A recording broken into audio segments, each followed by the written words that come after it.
மின்சார திருட்டு காரணமாக தேசிய மின்சார வாரியம் அதாவது TNB இதுவரை 5.14 பில்லியன் ரிங்கெட் தொகையை இழந்துள்ளதாக துணை பிரதமர் ஃபடிலா யூசுப் தெரிவித்தார்.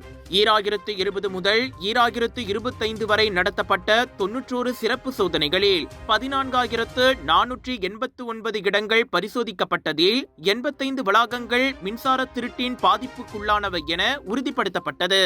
அவ்வளவாக உரிமையாளர்கள் குற்றத்துடன் தொடர்பில்லாதவர்கள் என்பதால் அவர்கள் மீது வழக்கு தொடரப்படவில்லை.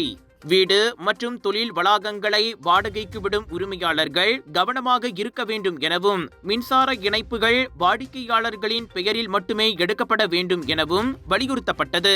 இந்நிலையில் மின்சார திருட்டையும் அடையாள மோசடிகளையும் தடுக்கும் நோக்கில் TNB மைகார்ட் மற்றும் கைரேகை அடிப்படையிலான EKYC அதாவது அடையாள சரிபார்ப்பு முறை அறிமுகப்படுத்தப்பட்டுள்ளது. இதில் மைகார்ட் அல்லது பாஸ்போர்ட்டை ஸ்கேன் செய்து முக அடையாளம் முதலில் உறுதி செய்யப்பட வேண்டும். இந்த அமலாக்கத்தின் வாயிலாக 2021 92 இருந்த போலி அடையாள சம்பவங்கள் 2024 வெறும் 3 மட்டுமே பதிவாகியுள்ளன. கோலாலம்பூரில் முழுமையாக செயல்படுத்தப்படும் இந்த அமலாக்க முறை விரைவில் நாடு முழுவதும் விரிவாக்கம் செய்யப்படும். அதே நேரத்தில் அரசு இதே முறையை எதிர்காலத்தில் ஆன்லைனில் பரிவர்த்தனைகளுக்கும் பயன்படுத்த திட்டமிட்டுள்ளது.